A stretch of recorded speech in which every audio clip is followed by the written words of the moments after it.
وبعدين في قفشه اللي كل شويه يغطس له غطسه ويرجع يحط ايده على دماغه. انا يوسف التهامي العميد.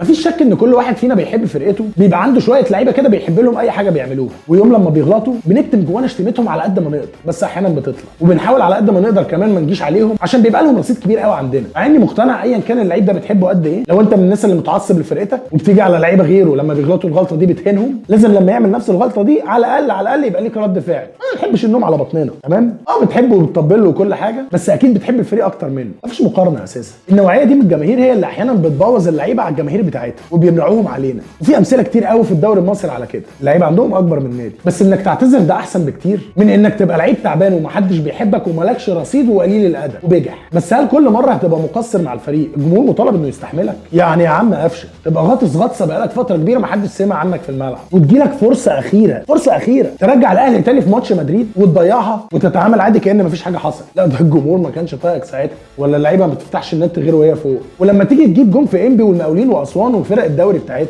تقوم كل مره رايح للجماهير وحاطط ايدك على راسك عشان يسامحوك. حركه حلوه طبعا، بس مفيش لعيب كوره بجد هيبني كارير كامل على لقطه واحده او عشان اخلاقه ان هو ابن بلد وجدع. لحد امتى؟ هتدي في الملعب هيشيلوك فوق راسه، هتأثر هيشيلوك فوق راسه.